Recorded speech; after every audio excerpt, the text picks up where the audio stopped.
Well, just weeks ago, we were starting to get an idea of what was happening for Stadia for the month of June, and there wasn't really much. Then all of a sudden, an explosion of information came out, and Stadia is now set to have one of its biggest months of the year. 4 pro titles are coming on the 1st, then we have a mix of big AAA titles coming from Ubisoft, and a sports game from Sega. We're not even including potentially what can come out of E3 and the big showcases from Stadia's partners. June is set to be a memorable one, and well, we're going to cover that in this video. As always, if you guys are new to the channel, subscribe to always be up to date with Stadia news, Stadia games, and Stadia content. Also, a thumbs up goes a long way for the algorithm, as well as a comment down below. So as always, we're going to go in the order of games releasing with official dates, then we'll hit on the games we can speculate. Starting this off with the pro games for June, we have the newest title in the bunch in Blue Fire, an indie action platformer that has fast action combat, temples you're going to be exploring,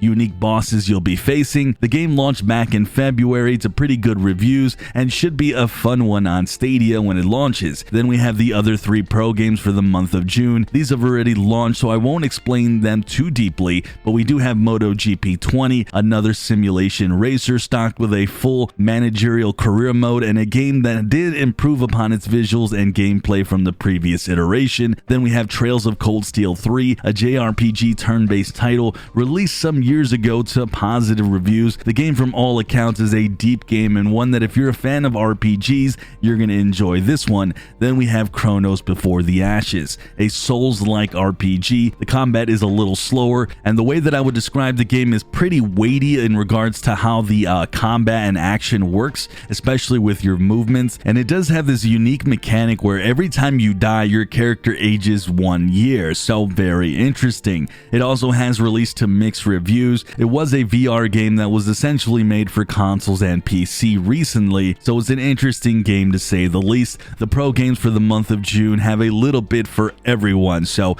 not too bad all around. So on June 22nd, we have a curious title launching from Sega in Olympic Games Tokyo 2020, and this is a game that's launching worldwide across all platforms, featuring 18 sporting events ranging from boxing, swimming, baseball, tennis, basketball, even judo. The game has full couch co-op and an online 2 to 8 player versus mode. There's also a full creation part where you can create your own Olympic athlete. It's certainly a unique title for the Stadia library. It does feature certain sports that are missing on the platform, so if you've always wanted to do the tennis, volleyball, or any other sports here, you have a chance with this game. Of course, it's going to be more of an arcadey version. It will be interesting to see if there's any crossplay or specifically maybe some Stadia features. This seems like a great one for crowd play or even crowd choice with all the unique events. We'll see how this one turns out when it does release on the 22nd. So some weeks ago, Ubisoft essentially listed out titles that are scheduled to come out by June 2021. 3 titles on there were listed for Stadia.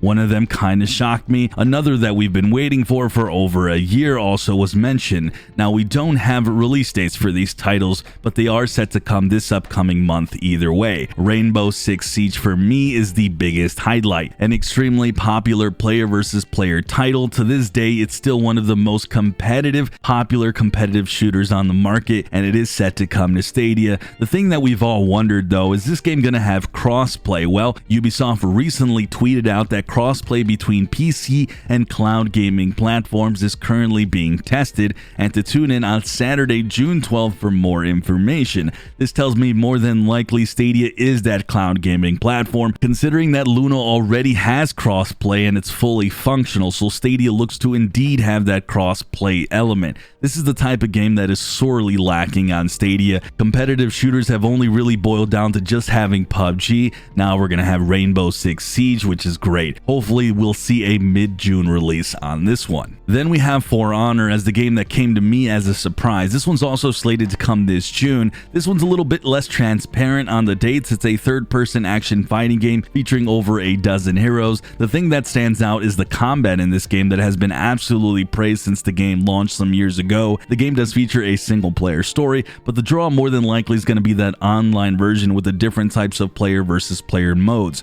Hopefully this one's also going to launch with some cross-play support, but no word on that just yet. Finally, we have Uno 50th Anniversary Edition was also listed for Stadia, and at the moment there's really no word on what type of game this is, or if this is just an extension of their current Uno title, but this one's also slated to come this June. Now all of that covers the confirmed titles coming to Stadia for the month of June, but I fully suspect there's going to be some hidden drops sprinkled throughout the month. We recently got told Control is coming this summer. Could we finally see Riders Republic drop this June, or what about Resident Evil Reverse that was delayed a little bit further? Then we have indie titles like Bloodstained Ritual of the Night or even Hello Engineer, as this is a title that's not too far away from release. That is based off my own sources. Then of course E3 is coming along, and we have events from Ubisoft and other big publishers that Stadia is currently partnered with, so at this point even stealth drops can happen and might happen, so we'll have to keep an eye out. Let me know down below what you guys think of June's Stadia lineup, and what games do you guys think will secretly drop that have yet to be announced.